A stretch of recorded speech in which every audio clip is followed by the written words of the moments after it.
जी, अस्सलाम वालेकुम क्लास। आज हम जो है नेक्स्ट लेक्चर अपना जो है system of financial control and budgeting का स्टार्ट कर रहे हैं, जहाँ से हमने छोड़ा था।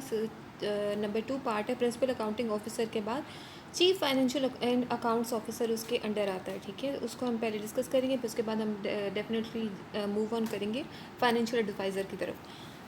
सबसे पहले चीफ फाइनेंशियल अकाउंट्स ऑफिसर आपके पास होता क्या है, कि उसका फंक्शन क्या होता है, उसका ट्रांसफ़र कौन कर सकता है, उसकी पोस्टिंग ऑर्डर्स कौन देता है, ये सब चीज़ें जो है, और ये जो है इसमें काफ़ी डिटेल में मेंशन है।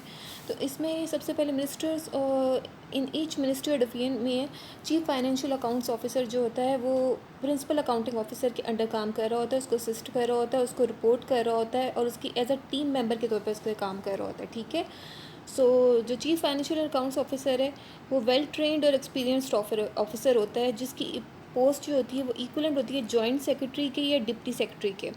ठीक है, तो इसके जो असिस्टेंस जो होती है उसको प्रिंसिपल अकाउंटिंग ऑफिसर को किन मैटर्स में प्रोवाइड कर होता है: risk management, asset protection, internal control and audit, reconciliation of accounts, monitoring and coordination. ठीक है, विद डिपार्टमेंटल अकाउंट्स कमेटी और पब्लिक अकाउंट्स कमेटी। ठीक है, and financial properties of expenditure जो है और उनके रिसिप्ट्स, ये सबसे इंपॉर्टेंट है कि फाइनेंशियल प्रॉपर्टीज़ ऑफ एक्सपेंडिचर और जो है ना रिसिप्ट्स के हवाले से जो है वो उसे असिस्टेंस प्रोवाइड कर रहा होता है प्रिंसिपल अकाउंटिंग ऑफिसर को।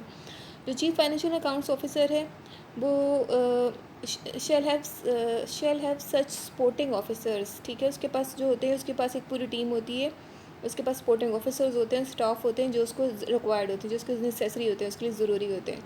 जो ऑर्डर ऑफ पोस्टिंग होती है, ये बहुत इंपॉर्टेंट पॉइंट है कि जो है chief financial and accounts officer को वो इशू करता है एस्टेब्लिशमेंट डिवीजन और in consultation with auditor general of Pakistan. ठीक है, ये बात आपको याद रखनी ही चाहिए, क्योंकि ये नॉर्मली जो ये वाली चीज़ है, ये वाला पॉइंट जो है वो नॉर्मली क्वेश्चन में पूछा जा सकता है। ठीक है, तो 10-12 क्वेश्चन आएंगे इसमें से, system of financial control and budgeting में से, उनमें से एक क्वेश्चन ये भी हो सकता है। अच्छा, जो ये वाला इसका जो पोस्टिंग ऑर्डर्स जो इसके एस्टेब्लिशमेंट डिवीजन जो होता है वो जो इशू करता है वो नॉट ट्रांसफरेबल होता है। आप उसे किसी और डिपार्टमेंट में, किसी और विंग में, किसी और मिनिस्ट्री या डिवीजन में ट्रांसफ़र नहीं करवा सकते। ठीक है, जो यहाँ पे चीफ फाइनेंशियल अकाउंट्स ऑफिसर है, उसके अंडर जो स्टाफ होता है, ऑफिसर्स होते हैं जो उसके अंडर होते हैं, वो उसके एडमिनिस्ट्रेटिव कंट्रोल में होते हैं ऑफ मिनिस्ट्री डिवीजन के। ठीक है, जिसके साथ वो अटैच्ड होता है। जो हार्वर्ड जो उसकी जो ट्रांसफ़र ऑफ जो चीफ फाइनेंशियल अकाउंट्स ऑफिसर की जो मिनिस्टर डिवीजन जो out of the minister division करेगा, वो भी जो है वो अकर करेगा, वो भी auditor general of Pakistan he decide करेगा। ठीक है, और वो जो है प्रिंसिपल अकाउंट्स ऑफिसर के अंडर काम करेगा और वो उससे अकाउंटेबल होगा। ठीक है, यानी कि वो उसको ही रिपोर्ट करेगा। सही। अच्छा, यहाँ पे जो है वो अपना कोऑर्डिनेट करता है work with financial adviser organisations के साथ। ठीक है,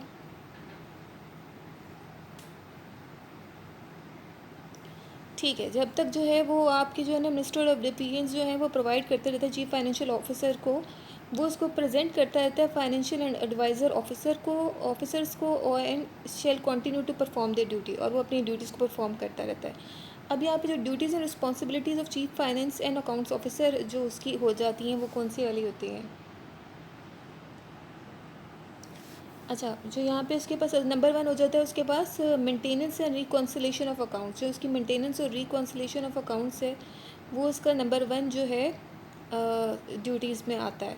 इसमें वो क्या करता है कि आपको जो है वो उसको सिस्टमाइज़ करता है प्रॉपर मेंटेनेंस को ऑफ अकाउंट्स को, और उसकी timely reconciliation of actual figures जो होती हैं, वो जो उसकी मेंटेनेंस करता है अकाउंट्स की, उनको जो है वो रिकॉन्सिलेशन करता है जो उसकी एक्चुअल फिगर्स होती हैं एजीपीआर के साथ, सीजीए के साथ। ठीक है, और इसकी मेंटेनेंस जो होती है ऑफ लाइबिलिटी रजिस्टर।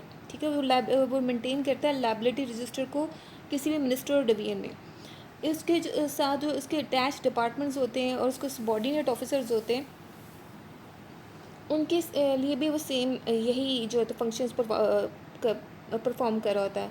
और he shall monitor the progress of the expenditure and receipt and furnish. और वो जो है वो क्या कर रहा होता है, वो जो एक्सपेंडिचर और रिसिप्ट्स और की जो मॉनिटर कर रहा होता है कि रिसिप्ट्स को, एक्सपेंडिचर की जो प्रोग्रेस होती है एक्सपेंडिचर की और रिसिप्ट्स की, और वो फर्निश की जो भी ईसीबी होती है उसकी मॉनिटरिंग जो होती है वो इसका एक मेन फंक्शन में आ जाता है, ठीक है। सो इसके अलावा जो है with the approval of principal accounting officer, अच्छा वो यहाँ पे जो है अप्रूवल जो किससे ले रहा होता है, प्रिंसिपल अकाउंटिंग ऑफिसर से ले रहा होता है। और यहाँ पे सबसे इम्पोर्टेंट पॉइंट जो है इसका जो आपको इसमें जो है मेंटेनेंस या रिकॉन्सिलेशन ऑफ अकाउंट में है कि वो मंथली स्टेटमेंट जो होती है वो कब इनकी जो है वो प्रोवाइड डिपार्टमेंट एक्सपेंडिचर की और रिसिप्ट्स की जो फाइनेंशियल एडवाइज़र ऑर्गेनाइजेशन और फाइनेंशियल डिवीजन्स हैं, ठीक है, जो मंथली हर मंथ हमें जो इनकी डिपार्टमेंटल की जो एक्सपेंडिचर और receipts of financial adviser organisation और फाइनेंशियल डिवीजन की जो होती हैं वो जो होती हैं बाय द टेंथ, ठीक है, फाइनेंस डिवीजन की by the tenth and the reconciliation statement of expenditure जो होती है और रिसिप्ट्स की 25th ऑफ द मंथ जो होती है वो इन्हें भेजनी पड़ती है, ठीक है। लास्ट डेट क्या है, ठीक है, जो आपकी जो सबसे पहले क्या है कि मंथली स्टेटमेंट जो होती है डिपार्टमेंट की एक्सपेंडिचर की और रिसिप्ट्स की जो होती है वो फाइनेंशियल एडवाइज़र ऑर्गेनाइजेशन की फाइनेंस डिवीजन की, ठीक है, और बाय द टेंथ, ठीक है, बाय द टेंथ की जो है ना उसे मंथली डिपार्टमेंटल एक्सपेंडिचर रिसिप्ट्स जो होता है वो उसे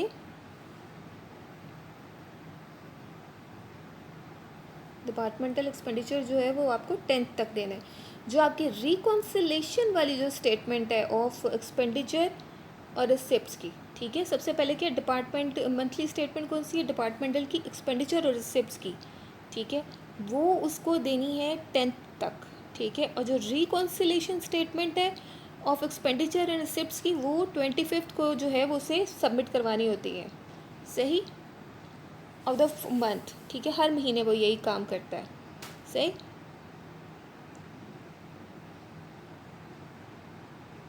जो 10th को है वो budget and account section budget wing को जो है वो इस तरह सबमिट करवा रहे हैं, ये फाइनेंशियल एडवाइज़र को भी दे रहा है, भिजवा रहा है, फाइनेंशियल डिवीजन को भी भिजवा रहा है, ठीक है, जो उसका बजट एंड अकाउंट सेक्शन है, ठीक है। रिकॉन्सिलेशन स्टेटमेंट ऑफ एक्सपेंडिचर, एक तो उसका सबसे पहले इंपॉर्टेंट पॉइंट है, मैं फिर से दोबारा से बता रही हूँ क्योंकि बहुत इंपॉर्टेंट है, क्योंकि ये क्वेश्चन पूछा जा सकता है। Monthly statement of departmental expenditure and receipts, ठीक है, जो मंथली स्टेटमेंट है डिपार्टमेंटल एक्सपेंडिचर और रिसिप्ट्स की वो जो है वो 10th तक भिजवानी है, चाहे वो फाइनेंशियल एडवाइज़र है, फाइनेंशियल डिवीजन है, उसका बजट विंग है, ठीक है।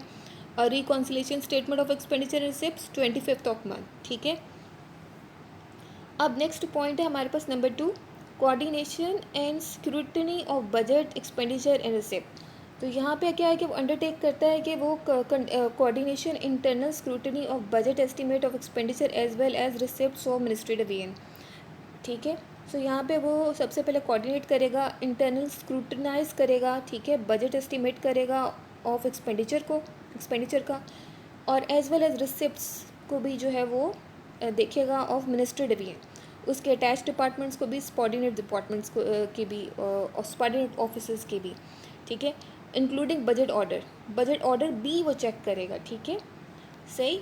न्यू आइटम स्टेटमेंट को भी वो देखेगा, सही, इन according with budget call circular, जो बजट कॉल सर्कुलर के अकॉर्डिंग वो चेक करेगा, जो इशू किया हुआ होता है फाइनेंस डिवीजन ने, ठीक है, जो बजट कॉल सर्कुलर है वो इशू करता है फाइनेंस डिवीजन, जिसके अकॉर्डिंग उसे जो है वो उसे स्क्रूटनाइज करना पड़ रहा होता है ये तमाम जो है अटैच डिपार्टमेंट को, सबऑर्डिनेट ऑफिसर्स को, इंक्लूडिंग बजट ऑर्डर को, न्यू आइटम स्टेटमेंट्स को, ठीक है, वो इन सबको जो है वो इंटरनल स्क्रूटनाइज कर रहा होता है, उनके एस्टिमेट कर रहा होता है, उनके बजट के हवाले से उनकी एक्सपेंडिचर को एस्टिमेट कर रहा होता है, ठीक है, जो शुरू में ही फाइनेंस डिवीजन ने उसको बजट कॉल सर्कुलर प्रोवाइड किया होता है उसके अकॉर्डिंग। और प्रपोजल फॉर एडिशनल फंड्स, और जो प्रपोजल्स भी वो दे रहा होता है एडिशनल फंड्स के हवाले से, सही है, कि एडिशनल फ़ंड अगर किसी को चाहिए, एक्सपेंडिचर उसका ज़्यादा इंक्रीज़ कर गया हुआ है तो उसके हवाले से भी वो प्रपोज़ल प्रोवाइड करता है कि इसको बजट अभी थोड़ा ज़्यादा चाहिए, इसका एक्सपेंडिचर थोड़ा सा इंक्रीज़ कर गया हुआ है, इसको पुराना जो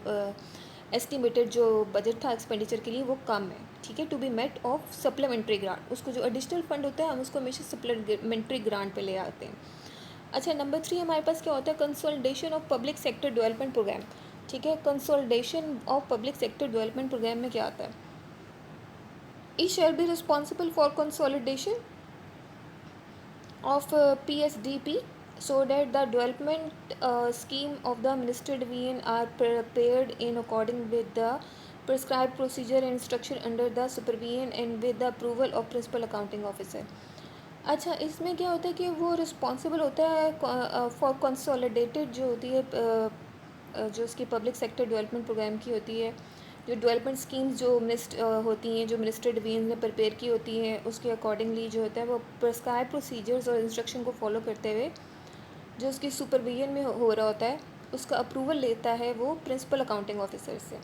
अच्छा, इसको सिंपल और ईजी वर्ड्स में ये भी कहा जा सकता है कि जो उसका चीफ फाइनेंशियल अकाउंट्स ऑफिसर का जो होता है वो क्या काम है कि वो जो है जितनी भी उसने स्कीम्स जो होती हैं, डेवलपमेंट स्कीम्स जो मिनिस्टर डिवीजन्स ने दी हुई होती हैं, उसके अकॉर्डिंग जो आपका प्रिस्क्राइब प्रोसीजर होता है और इंस्ट्रक्शंस गिवन होती हैं, उसकी सुपरविजन में वो अप्रूवल ले लेता है प्रिंसिपल अकाउंटिंग ऑफिसर से। अच्छा, एडवाइस इन डेलीगेटेड फील्ड। अब इसमें जो है वो एडवाइस क्या होता है, किस में लेता है, डेलीगेट फील्ड में किस पर्सन से ले रहा होता है। He shall tender advice to principal accounting officer in the delegate field where called upon, and in matters of payment and matters affected the accounts or any other matters concerning propriety and regularity of transactions.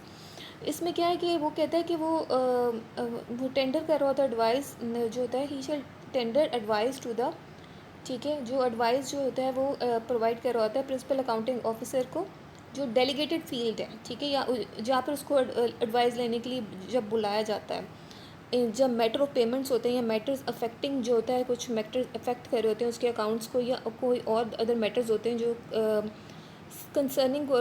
Concerned होते हैं property and regularity of transaction से, ठीक है।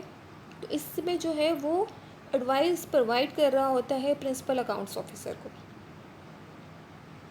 ठीक है। वो matters याद रखने चाहिए आपको, डेलीगेट फील्ड में होता है या फिर उससे कॉल अपॉन होता है, पेमेंट करना होता है, या किसी एसेट से रिलेटेड कंसर्न मैटर होता है, ठीक है, ओके। और यहाँ पे नेक्स्ट है आपके पास फिफ्थ वन है processing of case in non delegated field. तो यहाँ पे he shall process in according with the prescribed rules and procedures case relating to non-delegated field and matters relating to foreign exchange and demand for supplementary grant which are required to the refer to the main financial division through the financial advisor। अच्छा, यहाँ पे क्या कर रहा होता है, he शैल वो process कर रहा होता है इन according with the prescribe rules and procedures में, ठीक है। जो केसेस होते हैं वो रिलेटेड होते हैं नॉन डेलीगेटेड फील्ड से, और वो मैटर्स क्या मैटर कर रहे होते हैं रिलेटिंग टू फॉरेन एक्सचेंज या डिमांड ऑफ सप्लीमेंट्री ग्रांट, ठीक है।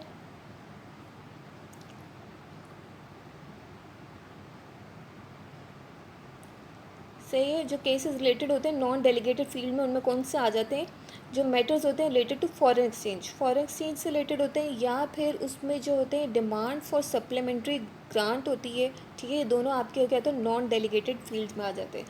विच are required to be refer to the main finance division, जो विच आर रिक्वायर्ड जिनको ज़रूरी होता है कि आप जो है उनको रेफ़र कर दो फाइनेंस डिवीजन को थ्रू द फाइनेंशियल एडवाइज़र, ठीक है। आप फाइनेंस डिवीजन को रेफ़र कर दो through the financial adviser, okay. Next आपके पास क्या होता है, यहाँ पे आपके पास जो होता है public accounts committee and departmental accounts committee. अच्छा, यहाँ पे आपके पास 6 वन है, सही।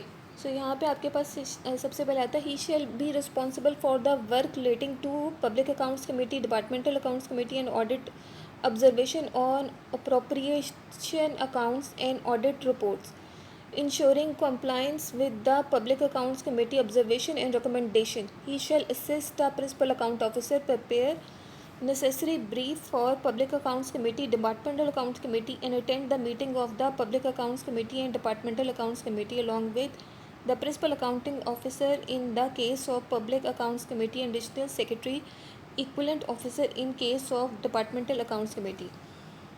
अच्छा, ये वैसे काफ़ी थोड़ा सा डिफ़िकल्ट चीज़ है, मगर इसको समझना बहुत इंपॉर्टेंट है आपके पेपर के पॉइंट ऑफ व्यू से। कि वो कहता है कि रिस्पॉन्सिबल होता है कि वर्क रिलेटिंग टू जो जितना भी उसका पीएससी और डीएससी से रिलेटेड होता है, ठीक है, एंड ऑडिट ऑब्जर्वेशन से भी, ठीक है। ये ना सिर्फ जो है वो अब तक हम एक्सपेंडिचर से रिलेटेड ही हम देखते आए हैं, लेकिन अब ये जो उसके जो है वो रिस्पॉन्सिबल होता है पब्लिक अकाउंट्स कमेटी और डिपार्टमेंट अकाउंट्स कमेटी और ऑडिट ऑब्जर्वेशन से ऑन अप्रोप्रिएट अकाउंट्स, ठीक है। जो अप्रोप्रिएट अकाउंट्स होते हैं उनसे उनकी ऑब्जर्वेशन से भी रिलेटेड जो है वो उसकी रिस्पॉन्सिबिलिटी है, और ऑडिट रिपोर्ट्स करने से भी उस रिलेटेड उसकी रिस्पॉन्सिबिलिटी होती है, और वो इंश्योर कर रहा होता है compliance with the public accounts committee observation, ठीक है। वो इंश्योरेंस जो होती है उससे प्रोवाइड करनी होती है पब्लिक अकाउंट्स कमेटी की से रिलेटेड जो उसकी ऑब्जर्वेशन होती है, और उसकी रिकमेंडेशंस भी उससे प्रोवाइड करनी होती हैं, ठीक है। ही शेल, और वो ऊपर से असिस्ट कर रहा होता है प्रिंसिपल अकाउंट्स ऑफिसर को, ठीक है। ये इसका तीसरा काम आ गया। पहला उसका जो कहता है वो रिस्पॉन्सिबल होता है कि वो ऑडिट के लिए ऑब्जर्वेशन करता है, ठीक है, अप्रोप्रिएशन ऑफ अकाउंट्स को, ऑडिट रिपोर्ट को, ठीक है। और नंबर 2 उसका होता है कि वो इंश्योर कर रहा होता है कंप्लाइंस विद पब्लिक जो उसकी पब्लिक अकाउंट्स कमेटी से रिलेटेड जो उसकी ऑब्जर्वेशन रिकमेंडेशन होती है वो प्रोवाइड कर रहा होता है। नंबर 3 यहाँ पे आ रहा है कि वो असिस्ट कर रहा होता है प्रिंसिपल अकाउंट्स ऑफिसर को यहाँ पे उन चीज़ों को लेके, ठीक है।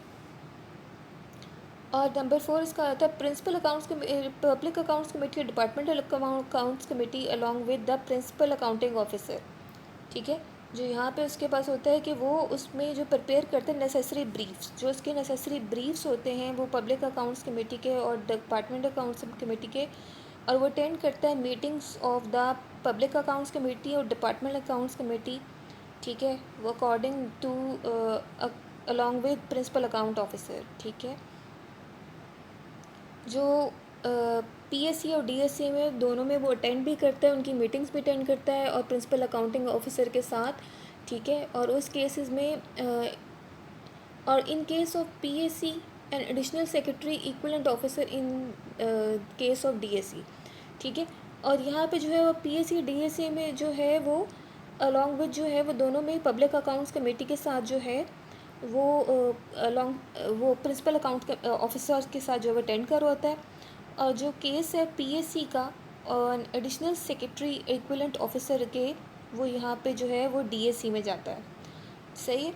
पीएससी में वो प्रिंसिपल अकाउंटिंग ऑफिसर के साथ जो है वो अटेंड करता है, डीएससी में वो एडिशनल सेक्रेटरी इक्विवेलेंट ऑफिस या फिर उसके इक्वल ऑफिसर के साथ हवाले से जो है वो अटेंड करता है ये मीटिंग, सही। सो यहाँ पे हमारे पास आ जाता है number 7, compliance and rules, regulation and order.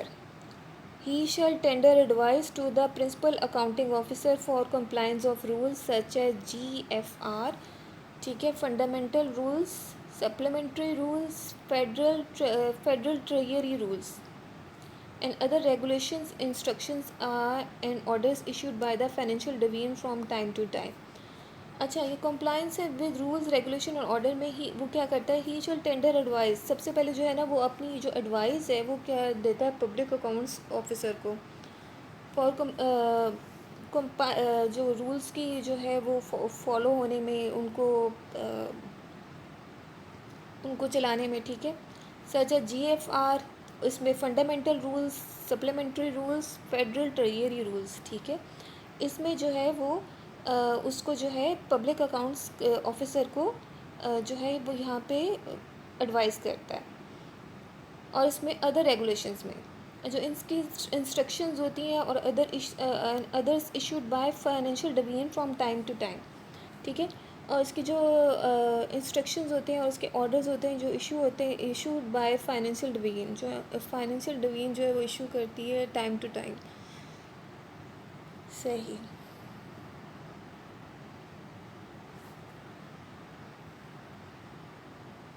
अच्छा, यहाँ पे नेक्स्ट हमारे पास 8 पॉइंट आता है इंटरनल कंट्रोल, सही। इंटरनल कंट्रोल में क्या आता है, he shall be responsible for observation of internal control prescribed by CGA in the Ministry Division attached department in subordinate office.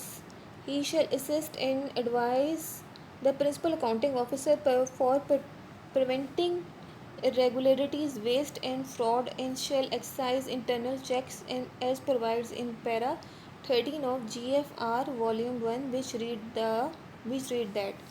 सही है।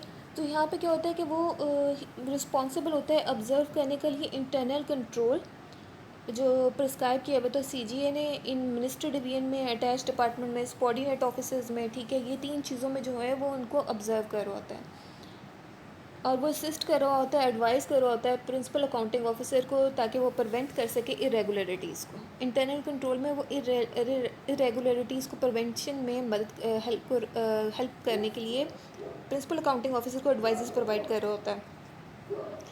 वेस्ट एंड फ्रॉड के केसेस में भी वो एडवाइस कर रहा होता है और वो एक्सरसाइज करता है अपने internal checks as provided in para 13, ठीक है।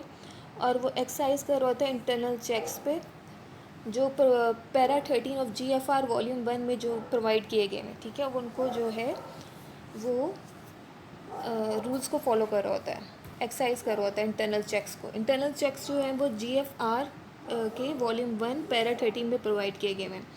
इसमें नंबर 1 में आ जाता है रूल्स ऑन जो कि ये प्रोवाइड किए गए हैं, ठीक है। नंबर 1 है rules on handling in custody of cash are properly understood and applied. जो उसके रूल्स होते हैं और handling of custody of cash, ठीक है, जो आप कस्टडी में जो कैश रखते हो उसकी प्रॉपरली जो होती है वो आप अंडरस्टूड कर रहे हो और आप उसको अप्लाई कर रहे हो कि आप उसको जो कैश को कैसे जो है ना अपनी कस्टडी में रखोगे, उसको किस तरह हैंडल करोगे, उसको प्रॉपरली किस तरीके से अंडरस्टूड करोगे और उसको अप्लाई करोगे। नंबर 2 आ जाता है an effective system of internal check exist for securing irregularity and priority in the various transactions including receipts and issue of store etc if any। तो यहाँ पे क्या है कि इसमें नंबर 2 में आता है कि जो आपका effective system of internal check है वो एग्जिस्ट करता है फॉर सिक्योरिंग रेगुलरिटी, ठीक है। जो आपका इंटरनल चेक है वो किस तरीके से इफेक्टिव सिस्टम हो सकता है ताकि आप जो है सिक्योरिंग कर सको इरेगुलरिटीज़ को एंड और उसको आप प्रायोरिटी दे सको इन वेरियस ट्रांजेक्शन्स, ठीक है। उसकी आपको प्रायोरिटाइज भी करना पड़ेगा, आप उसको सिक्योरिंग आप उसकी रेगुलरिटी को भी करोगे और प्रायोरिटी इन वेरियस ट्रांजेक्शन्स में आप प्रोवाइड भी करोगे इंक्लूडिंग रिसिप्ट्स, ठीक है। आप रिसिप्ट्स भी प्रोवाइड करोगे और इशू ऑफ स्टोर्स एक्सेट्रा। और आप इशू को जो आपने स्टोर्स ने इशू किए हैं उसको भी देखोगे अगर कोई है तो। एंड नंबर C और उसके बाद है satisfactory arrangement exist for a systematic and proper maintenance of accounts book and other ancillary or records concerned with the initial accounts, ठीक है। जो इसका सेटिस्फैक्ट्री आपके पास जो अरेंजमेंट होती है वो एग्जिस्ट कर रही होती है सिस्टमेटिक और proper maintenance of accounts book, ठीक है। जो पहला जो आपका जो भी अकाउंट्स बुक का अगर आपने अकाउंटिंग पढ़ी हुई है तो उसका मेन आपका रूल यही होता है कि आपका सिस्टमेटिकली होना चाहिए और आपकी मेंटेनेंस जो होती है वो आपकी बुक्स की प्रॉपर होनी चाहिए ताकि आपका ऑडिटिंग हो सके, ओके। एंड अदर इंक्लरी रिकॉर्ड्स और जो आपके दूसरे जो इंक्लरी रिकॉर्ड्स होते हैं उसके आपके कंसर्न्स होते हैं जिसमें विद द इनिशियल अकाउंट्स, तो उसमें आपके पास जो होते हैं आपके इनिशियल अकाउंट्स आपकी जो होती है मेंटेनेंस आपकी होनी चाहिए अकाउंट्स बुक की और आपकी जितनी भी इंक्लूडिंग अकाउंट्स रिकॉर्ड्स हैं वो आपके कंसर्न विद इनिशियल अकाउंट्स, ठीक है, वो भी आपके पास जो है ना प्रोवाइड करने चाहिए। आपके पास सेटिस्फैक्ट्री आपके पास जो है सिस्टमेटिक और प्रॉपर मेंटेनेंस अभी तभी हो सकती है जब आपके पास अकाउंट्स की बुक आपके प्रॉपरली मेंटेन हो, ठीक है। आपके रिकॉर्ड्स जो हैं वो आपके पास जो होते हैं कंसर्न जो इनिशियल रिकॉर्ड के साथ वो भी आप प्रोवाइड करें, ठीक है। तो ये आपके पास जो होता है वो इंटरनल कंट्रोल में आ जाता है। पहला आपके पास जो आपके कैश को जो है वो सिंपल वर्ड्स में आ गया, आपको कैश को हैंडल करना और कस्टडी में रखना आपको आता हो और इस बात को आप फुली अंडरस्टैंड कर सकते हो और अप्लाई कर सकते हो। नंबर 2 है कि आप जो है वो इफेक्टिव सिस्टम ऑफ जो है वो इंटरनल चेक जो है वो एग्जिस्ट करता हो जो आपकी सिक्योरिंग जो है वो आपकी रेगुलरिटी और प्रायोरिटी के साथ आपको पता हो कि सिक्योरिंग रेगुलरिटी किस तरह आप रेगुलरिटी को जो है ना सिक्योर कर सकते हो और प्रायोरिटी किस तरह कर सकते हो जो मुख्तलिफ ट्रांजेक्शन्स होती हैं जो रिसिप्ट्स और इशू ऑफ स्टोर्स में होती हैं उसमें आप किस तरीके से जो effective system of internal checks जो है वो आपका एग्जिस्ट कर सकता है, ठीक है। प्रॉपर चेक एंड बैलेंस होना चाहिए। और नंबर 2 और सेटिस्फैक्ट्री जो होता है वो अरेंजमेंट, आपके पास सेटिस्फैक्ट्री अरेंजमेंट होना चाहिए, आपकी प्रॉपर बुक्स ऑफ अकाउंट्स जो होते हैं वो मेंटेन होना चाहिए, मैनेज होना चाहिए, और आपके इनिशियल अकाउंट्स रिकॉर्ड से रिलेटेड जितने भी रिकॉर्ड्स होते हैं वो आपके प्रोवाइड करने चाहिए। नंबर आपके पास 9 है, जो कि इसमें लास्ट है, इंटरनल ऑडिट। ठीक है, इसके बाद he shall conduct the internal audit of the minister division attach department in subordinate office and incorporate the results to which inspections in the form of any inspection report and furnish of internal audit report to the principal accounting officer. The principal accounting officer shall, after scrutiny of the report, communicate to audit copies of the report along with remarks and order action taken thereon. जो यहाँ पे क्या है कि वो कहता है कि वो कंडक्ट करता है इंटरनल ऑडिट, ठीक है, मिनिस्ट्री डिवीजन में, अटैच डिपार्टमेंट में, सबॉर्डिनेट ऑफिसर्स में, और वो कॉपरेट करता है रिजल्ट ऑफ जो जो होता है वो इसके लिए इंस्पेक्शंस के लिए। ठीक है, जो इसमें फर्दर जो है वो in the form of inspection आपकी रिपोर्ट को इंस्पेक्शन किया जा सकता है, और आपकी जो इंटरनल ऑडिट रिपोर्ट है उसको आपने फर्निश कैसे किया हुआ है वो भी देख सकता है आपकी to the principal accounting officer. ठीक है, जो प्रिंसिपल अकाउंटिंग ऑफिसर है वो इसमें जो है वो आपकी जो रिज़ल्ट्स होते हैं आपकी इंस्पेक्शन के in the form of inspection report आपकी कैसी है, furnish of internal audit report आपकी कैसी है, और वो टू द वो आपकी प्रिंसिपल अकाउंटिंग ऑफिसर जो है वो देखता है। प्रिंसिपल अकाउंटिंग ऑफिसर जो है वो shall after scrutiny of the report, जो उसकी प्रिंसिपल अकाउंटिंग ऑफिसर की जो after scrutiny of the report है जो उसकी communicate to audit copies of the report along with remarks and other orders action taken thereon।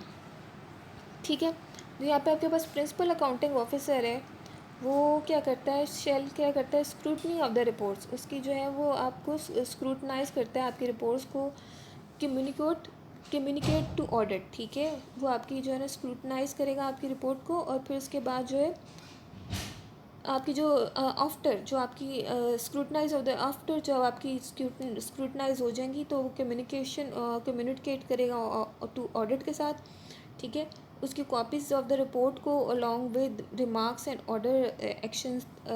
Orders देगा या फिर एक्शन देगा देयर ऑन, और फिर ये प्रोसेस जो है वो चलता रहेगा।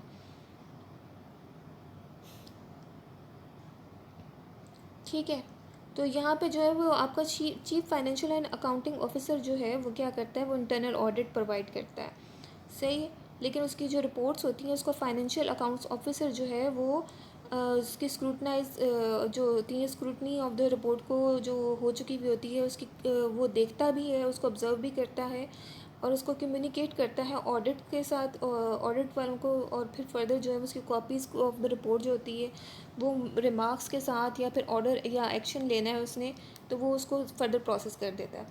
नंबर 8 आपके पास आ जाता है powers delegate to minister division department. ठीक है, यहाँ पे आपके पास क्या है, जो पावर्स जो होती है वो delegated to minister division departments are indicated below.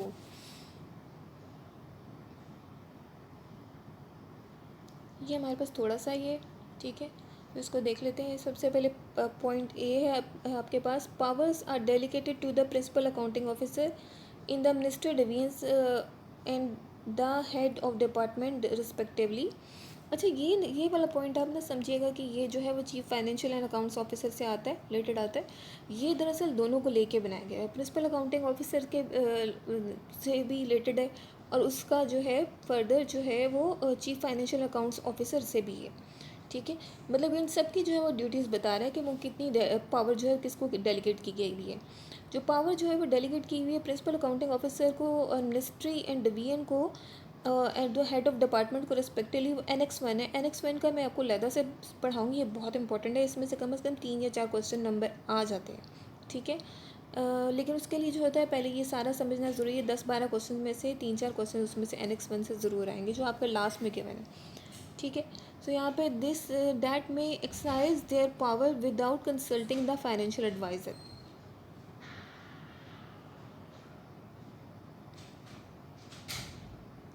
अच्छा, यहाँ पे जो है इसका क्या है कि जो आपका प्रिंसिपल अकाउंटिंग ऑफिसर है, जो उसका मिनिस्टर डिवीजन का और हेड ऑफ डिपार्टमेंट से एवर रिस्पेक्टिवली, वो यहाँ पे क्या कर रहा होता है, एक्सरसाइज कर रहा होता है अपनी पावर्स को विदाउट कंसल्टिंग जो होता है फाइनेंशियल एडवाइज़र से। और जो चीफ फाइनेंशियल अकाउंटिंग ऑफिसर है वो मे हाउएवर बी कंसल्टेड, और वो उससे मे भी कंसल्ट कर ले, विच कंसिडर्ड नेसेसरी और एडवाइजेबल। वो कोई बाज़ दफ़ा ज़रूरी होता है, बाज़ दफ़ा एडवाइजेबल होता है, ठीक है। His advice can however be overruled by the principal accounting officer, और जो उसकी एडवाइस है वो कभी कभी जो होती है वो ओवर रूल्ड भी हो जाती है प्रिंसिपल अकाउंटिंग ऑफिसर से, ठीक है। ओके, तो मे who may record reasons for overruling the advice।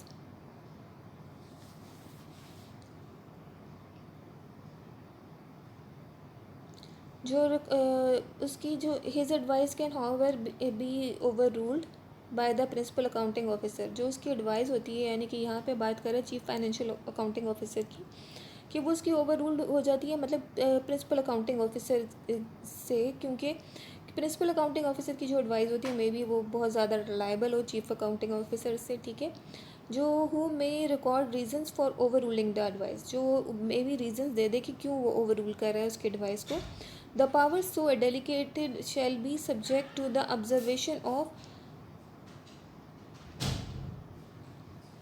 austerity measures taken by the government from time to time and the following conditions, ठीक है। तो यहाँ पे जो है वो कौन सा वाला आता है, नंबर 1 आपके पास आ जाता है availability of fund by valid appropriation और reappropriation where permissible from within the sanction budget grant.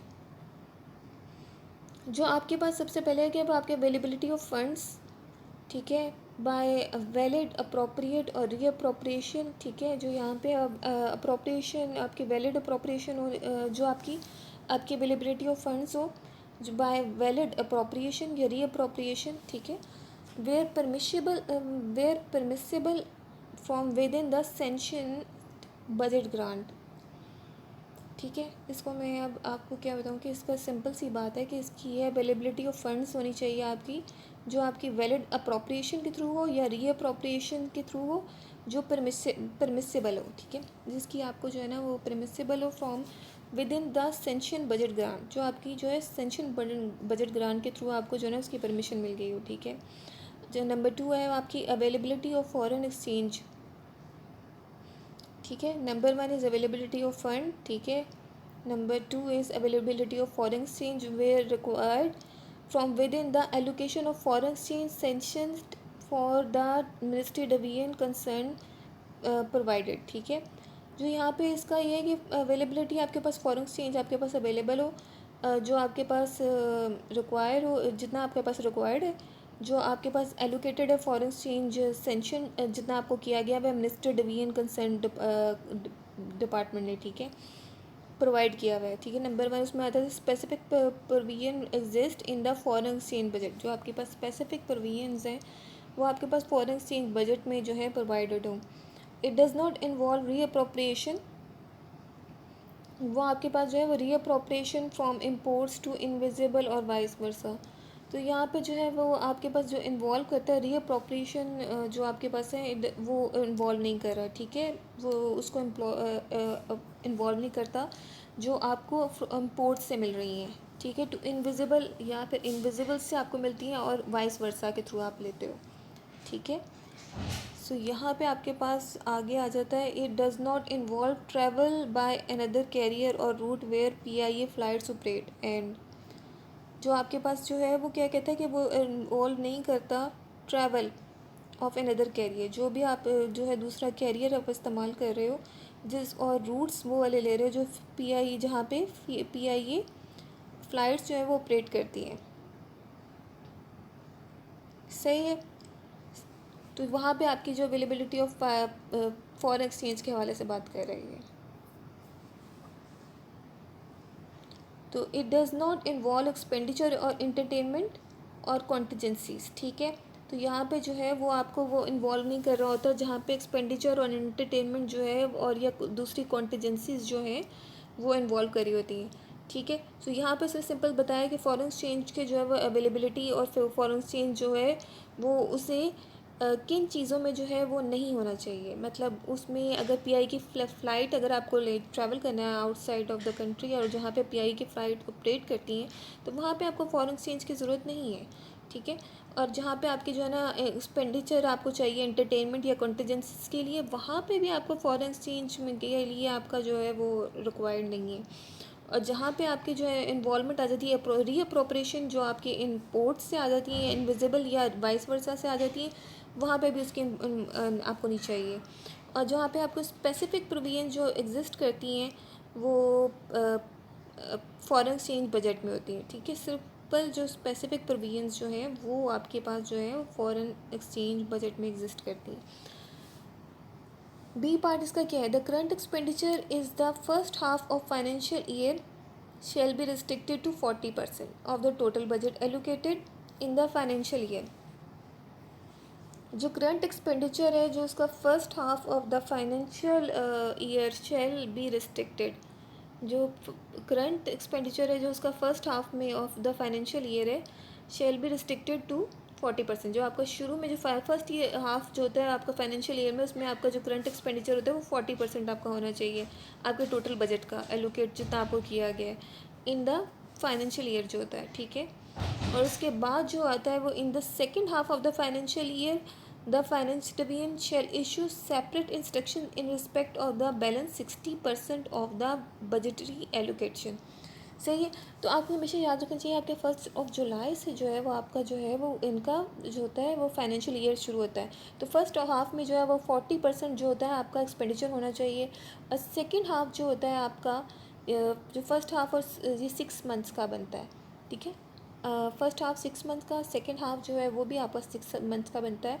तो वो कहता है कि उसमें वो 60% होना चाहिए और वो उसमें उसके लिए फाइनेंस डिवीजन जो होता है वो स्पेशल इंस्ट्रक्शन इशू करता है। नंबर 2 आपके पास क्या कह रहा है? नंबर सी में आता है आपके पास financial power delegated to the minister division under the FR SR, ठीक है, GFR etcetera prior to the instructions of financial adviser scheme shall stand enhanced modified to the extent shall stated in this office memorandum। जिसमें power जो होती है, जो financial power जो होती है डेलीगेट की हुई होती है मिनिस्टर डिवीजन ने अंडर जो होती है FR जो होता है SR GFR से रिलेटेड जो होती हैं वो prior to the introduction of financial adviser होती हैं, ठीक है। वो prior to the financial adviser जो है वो आपको जो है वो पावर जो है वो फाइनेंशियल एडवाइज़र प्रोवाइड करता है। और इसमें वो शेल स्टैंड करता है, एनहांस करता है, मॉडिफाई करने की जो होती है वो टू द एक्सटेंड जो वो उतना कर सकते हैं जितना ऑफिस मेमोरेंडम में गिवन है।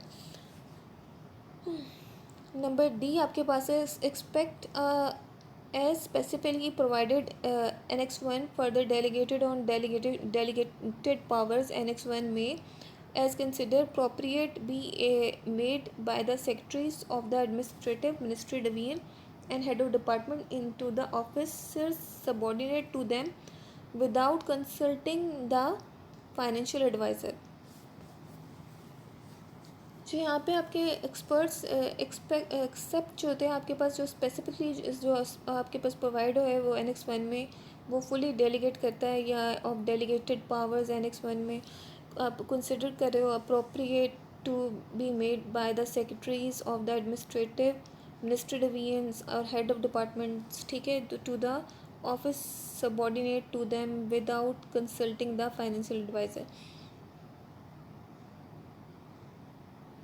अच्छा ये बात करें यहाँ पे इसको जो फर्दर जो इसकी डेलीगेशन ऑफ और डेलीगेटेड ऑफ पावर्स हैं जो अप्रोप्रिएट हैं, ठीक है, वो उसको कौन से अकाउंट डेलीगेट करता है? वो सेक्रेटरीज ऑफ मिनिस्टर्स डिवीजन और हेड ऑफ डिपार्टमेंट भी डेलीगेट कर सकते हैं टू द ऑफिस जो होते हैं सबॉर्डिनेट टू देम, ठीक है, जो उसके सबॉर्डिनेट होते हैं और वो कंसल्ट किससे कर रहे होते हैं? फाइनेंशियल एडवाइजर से होते हैं, ठीक है।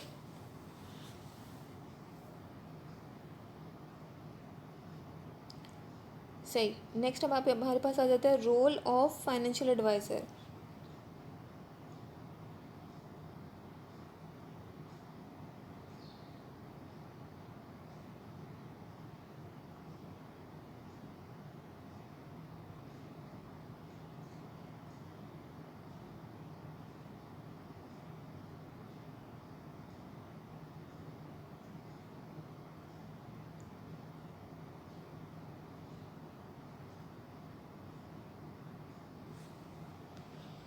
सही है। इसका थोड़ा सा जो है वो एक ओवरव्यू कर लेते हैं फाइनेंशियल एडवाइज़र का, फिर इसकी मैं अलग से वीडियो बनाती हूँ। बेसिकली जो आपके पास जो है फाइनेंशियल एडवाइज़र विल फैसिलिटेट, जो आपको फैसिलिटेट करता है और सपोर्ट करता है ऑपरेशंस ऑफ मिनिस्टर डिवीजन को, जो उसको साइन की हुई होती हैं, और वो उसको फर्दर जो है वो कंस्ट्रक्टिव एडवाइस दे रहा होता है प्रिंसिपल अकाउंटिंग ऑफिसर को। ठीक है, इसका हमेशा याद रखिएगा, ये आपको कंस्ट्रक्टिव एडवाइस दे रहा होता है प्रिंसिपल अकाउंटिंग ऑफिसर को। जो फाइनेंशियल एडवाइज़र होता है वो schemes has the following elements, उसके फॉलोइंग एलिमेंट्स हैं वो ये है कि फाइनेंशियल एडवाइज़र जो होता है वो shall continue to be under the administrative control of the financial division and shall subject to the provisions of subpara D and E below, exercise the power of the joint secretary to the finance division in relation to the ministry divisions to which it is attached. The financial advisor shall represent the finance divisions in a comprehensive manner and be the focal point in financial management of the ministry division. He shall monitor the monthly statement of expenditure and receipts forward by the CFAO, ठीक है, as mentioned in para 7(1), and draw after careful scrutiny the principal accounting officer attention to discrepancies if any, and shall not submit comments to AFSE। ठीक है, तो यहाँ पे जो है वो सिंपल बात ये कर रहा है कि जो फाइनेंशियल एडवाइज़र है वो क्या करता है कि उसकी एडमिनिस्ट्रेटिव कंट्रोल की जो उसके पास जो है वो कंटिन्यू करता है under the administrative control of financial division. अब वो subject to sub para D यानी जो आपके पास ओपन गिवन है below excise power of the joint secretary. As a जो एक्साइज पावर क्या कर होता है, जॉइंट सेक्रेटरी की पावर्स को एक्साइज कर होता है to the finance division in relation to the ministry division to which he is attached. ठीक है, जितने भी मिनिस्टर्स डिवीजन उसके साथ अटैच्ड होते हैं उनके लिए एज अ जॉइंट सेक्रेटरी जो है वो एक्ट कर रहा होता है। जो फाइनेंशियल एडवाइज़र जो होता है वो shall represent the finance divisions.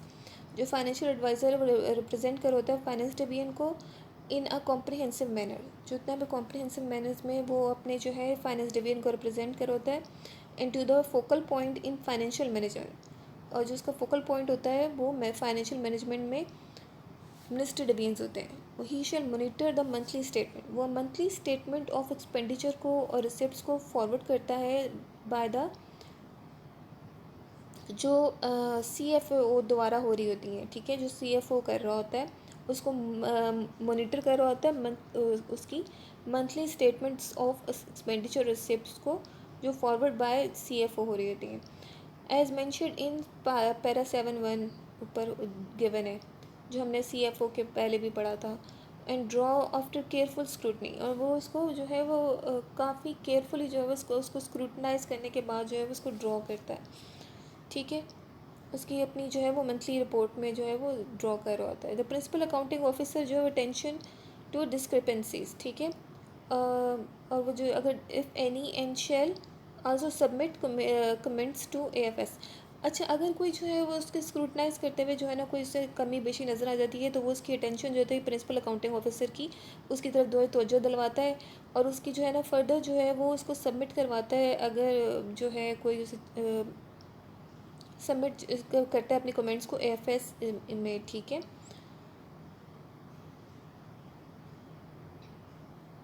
अब यहाँ पे जो है फाइनेंशियल एडवाइज़र जो होता है वो shall be assisted by deputy financial adviser. जो फाइनेंशियल एडवाइज़र को जो असिस्ट कौन करता है, डिप्टी फाइनेंशियल एडवाइज़र करता है। Depending on the number of divisions, कितने डिवीजन्स जो हैं वो कितने अवेलेबल हैं वहाँ पे उसके डिपेंड कर रहा होता है। And the quantum of work interested to him, और कितना जो कि क्वांटम ऑफ वर्क जो है वो उसकी वर्क लोड है उसके हिसाब से भी उसके जो है ना एडवाइज़र्स जो हैं जो उसके डिप्टी फाइनेंशियल एडवाइज़र्स हैं उसकी स्ट्रेंथ जो है वो डिपेंड करती है। Financial adviser deputy financial adviser in this staff shall be paid from the budget grant of the financial division. जो यहाँ पे इसके फाइनेंस एडवाइज़र को या डिप्टी फाइनेंशियल एडवाइज़र को जो है और के जो उसके स्टाफ को जो है पे कहाँ से किया जाता है, बजट ग्रांट से ऑफ द जो उसकी फाइनेंस डिवीजन की होती है। ठीक है, ये इंपॉर्टेंट पॉइंट है कि बजट ग्रांट से जो है ना पे किया जा रहा होता है फाइनेंस डिवीजन के। नंबर C जो है वो है कि the advises of financial adviser, जो आपकी एडवाइस होती है फाइनेंशियल एडवाइज़र की, in case failing outside in the field of delegated power shall be binding on the administrative ministry division. In case of the differences of opinion with the financial advisor, the secretary of ministry division may take up the case with the additional finance secretary. Additional finance secretary का जो expenditure होता है finance secretary, ठीक है, and the ministry may take it up with the finance ministry, ठीक है। तो यहाँ पे आपके पास जो एडवाइस होती है, जो फाइनेंशियल एडवाइजर जो होती है, वो केसेस जो होती है फॉल कर रहा होता है उसकी, जो उसके डेलीगेटिव पावर्स में नहीं आता, वो बाइंडिंग होता है जो के एडमिनिस्ट्रेटिव मिनिस्ट्रीज और डिवीजन के से, ठीक है, जहाँ पे वो बाइंड होता है, जहाँ पे वो काम कर रहा होता है। उसके डिफरेंट ओपिनियंस जो होते हैं, उसके जो जिसका डिफरेंस ऑफ ओपिनियंस होता है, जो उसके फाइनेंशियल एडवाइज़र से होता है, ठीक है, जिसके secretary of the ministry division से may take up with the case of additional finance secretary, ठीक है, जो उसका जो होता है वो केस जो होता है वो फर्दर जो होता है वो एडिशनल फाइनेंस सेक्रेटरी जो है ना हैंडल कर लेता है, ठीक है, या फाइनेंस सेक्रेटरी देखता है, या मिनिस्ट्री में take it up with the finance minister. तो उसके साथ यहाँ पर मिनिस्ट्री जो होती है वो उसके फाइनेंस मिनिस्टर के साथ जो है वो देखती है, ठीक है। दो finance division The finance division shall continue to deal with the matters relating to the interpretation, appliance and relaxation of service and financial rules and regulation and allocation of foreign exchange in according with the prescribed procedure. Except for the cases relating to interpretation, application and relaxation of service rules and regulations, which shall be forwarded by Ministry Divisions directly to the Finance Division, ठीक है। The other cases shall be rooted through FA। तो यहाँ पे आपके पास सबसे पहले क्या कह रहा है कि फाइनेंस डिवीजन जो होता है वो कंटिन्यू करता है deal with the finance division के, वो डील कर रहा है मैटर्स को जो उसके रिलेटेड टू इंटरप्रिटेशन, जो उसकी इंटरप्रिटेशन उसे करनी है, एप्लीकेशन देनी है, रिलैक्सेशन ऑफ सर्विसेज कितनी होनी चाहिए, ठीक है, फॉर फाइनेंशियल रूल्स कौन से रेगुलेशन से रिलेटेड, ठीक है, एलोकेशन ऑफ फॉरेन एक्सचेंज जो है वो भी आपके फाइनेंस डिवीजन से ही रिलेटेड आता है। ये हमने CFAO से भी देखा रिलेटेड कि उसमें जो जितने भी फाइनेंस फॉरेन एक्सचेंज वाले हैं वो फाइनेंस डिवीजन फाइनेंशियल एडवाइज़र वगैरह देखते हैं, फाइनेंस डिवीजन देखती है, ठीक है, in accordings with the prescribe procedure, जो उसका प्रिस्क्राइब प्रोसीजर है उसमें ये सारी चीज़ें आ जाती हैं, ठीक है। Expect for the cases related to interpretation, जो उसके केसेस हैं जो उसको उसने रिलेट करना है, इंटरप्रेट करना है, एप्लीकेशन देनी है, और रिलैक्सेशन ऑफ सर्विस जो होते हैं, रूल्स जो होती हैं, ठीक है, और रेगुलेशंस होती हैं, which shall be forward by ministry division, जो उसके रूल्स एंड रेगुलेशन होते हैं फॉरवर्ड कौन किसको करने हैं, मिनिस्ट्री डिवीजन से रिलेटेड होते हैं, डायरेक्टली टू फाइनेंस डिवीजन, ठीक है, जो उसके वो क्या क्या करता है, डायरेक्टली करता है उसको फाइनेंस डिवीजन से जो है वो directly to the finance division, जो उसके रेगुलेशंस को सेंड कर देता है फाइनेंस डिवीजन को डायरेक्टली। नहीं, ये सारी चीज़ें जो होती हैं वो उसकी डायरेक्टली फाइनेंस डिवीजन से ही रिलेटेड जो होती हैं और जो अदर केसेस होती हैं वो shall B rooted through FA, यानी कि FA कौन है, आपका फाइनेंशियल एडवाइज़र है, ठीक है। अब यहाँ पे लास्ट है इसका फाइनेंशियल